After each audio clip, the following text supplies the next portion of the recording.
At the time of Jesus' ministry, we all know that Rome was the huge power of the world, and the Greek gods ran the culture. Zeus, Apollo, Athena, all of those figures.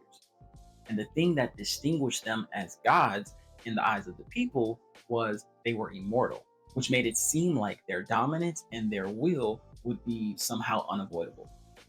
So, from a Greek mindset, death meant weakness. Jesus dying on the cross would have made him seem less than their gods. But God was doing something so much bigger.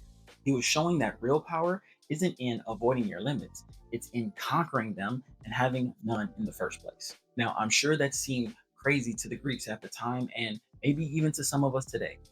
But First Corinthians 1:27 says, God chose the foolish things of this world to shame the wise, and God chose the weak things of this world to shame the strong. So what looked like weakness was strategy, and what looked like defeat was actually his dominance. God reminded me of those interviews with multimillionaires and entrepreneurs that you see online. One of the questions that they often get asked is, if you lost all your money, could you get it all back? And if you've seen the videos that I'm talking about, we all know the most successful individuals, the upper echelon ones, don't even flinch. Usually because they've done it multiple times before. They've made a lot of money and lost it all. They know that their success is not defined by their bank accounts, it's defined by their character, the essence of who they are. And they know that a large bank account is just a byproduct of that. And that's the same energy Jesus walks in. He knew and he knows that his authority and power were not defined by avoiding death.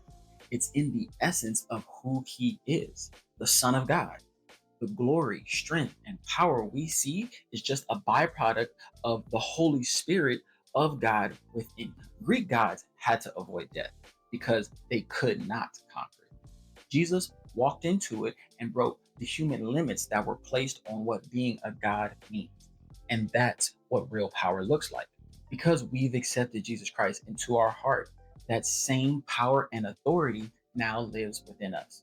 So you and I get to stop avoiding the human limits placed on us. You and I get to stop clinging on to titles, money, or status like that's where our power lies. Our goal should be to love the Lord with all of our heart and mirror his image in life. So the power and the authority you and I get to walk in lies in the character and the spirit of who our creator is and in the essence of who he is transforming us to become.